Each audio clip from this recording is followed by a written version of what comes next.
বর্তমান সরকারকে দ্রুত নির্বাচনের রোডম্যাপ দেওয়ার আহ্বান জানিয়েছেন বিএনপির ভাইস চেয়ারম্যান শামসুজ্জামান দুদু। সকালে জাতীয় প্রেসক্লাবের সামনে ইলিয়াস আলী ও চৌধুরী আলম সহ গুম হওয়া বিএনপি নেতাকর্মীদের সন্ধানের দাবিতে আয়োজিত সমাবেশে এসব কথা বলেন তিনি। এ সময় গত ৮ মাসেও খুনের শিকার নেতাকর্মীদের সরকার খোঁজ নেয়নি বলে অভিযোগ করেন বিএনপির এই নেতা। একই অনুষ্ঠানে বিএনপি চেয়ারপারসনের উপদেষ্টা মোয়াজ্জেম হোসেন আলাল বলেন, নির্বাচনের জন্য সরকারের উপর চাপ বাড়াতে হবে। আরো জানাচ্ছেন রফিক মাহমুদ। শুক্রবার সকালে জাতীয় প্রেসক্লাবের সামনে ইলিয়াস আলী ও চৌধুরী আলম সহ গুম হওয়া বিএনপি নেতাকর্মীদের সন্ধানের দাবিতে যুব সমাবেশ করে বাংলাদেশ গণতান্ত্রিক পরিষদ। সমাবেশে অংশ নেন বিএনপির ভাইস চেয়ারম্যান শামসুজ্জামান দুদু, দলটির চেয়ারপারসনের উপদেষ্টা মোয়াজ্জেম হোসেন আলাল, নির্বাহী কমিটির সদস্য সহ বিভিন্ন স্তরের নেতাকর্মীরা।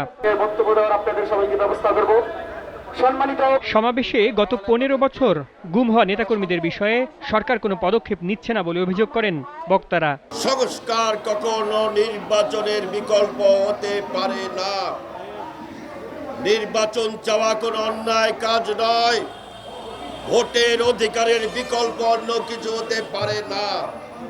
অতএব ভোটের অধিকারের জন্য যে লড়াই, যেই সংগ্রাম গত 17 বছর চলছে, সেই ভোটের অধিকার আপনারা ফিরিয়ে দিন। কোন রকমের কালক্ষেপণ এই দেশের জনগণ মানে না। আমরা যে আয়নাগরের সন্ধান পেয়েছি, সেই আয়নাগরের মাধ্যমে আমরা কিছু নেতাকর্মীদেরকে বেরিয়ে আসতে দেখেছি। তারপরে সেই আসল যে ভয়ঙ্কর রূপ, সেইটা কিন্তু আমরা জনগণের কাছে সেইভাবে প্রকাশ পাইনি। আপনাদের কাছে শুধু আমরা নির্বাচনের দাবি করছি এমন নয়, নির্বাচনের দাবি একটি ন্যায়সঙ্গত দাবি। সরকার দায়সারাভাবে কাজ করছে বলে অভিযোগ করেন বিএনপি চেয়ারপারসনের উপদেষ্টা মোয়াজ্জেম হোসেন আলাল। বর্তমান প্রশাসনের উপর দুটো জিনিস ভর করেছে খুব বেশি করে। একটা হচ্ছে ঠিক অফিস টাইমের মধ্যে কোনো রকম অফিসটা করে বাড়িতে চলে যাওয়া। আর একটা জিনিস হচ্ছে কোনো ফাইল যদি সামনে আসে, সে ফাইলটাকে বিলম্ব করে করে করে করে কোনো রকম নিজে ওইখান থেকে সরে গিয়ে আরেকজনের ঘাড়ে চাপিয়ে দেওয়া। বিএনপির ভাইস চেয়ারম্যান শামসুজ্জামান দুদু সরকারকে দ্রুত নির্বাচনের রোডম্যাপ ঘোষণার আহ্বান জানান।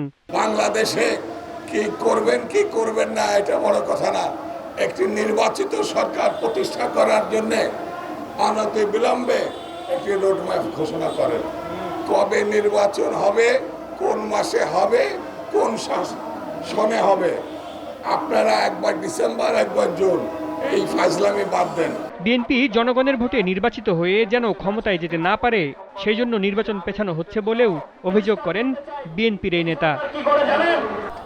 Rafiq Mahmud, GTV news, Dhaka.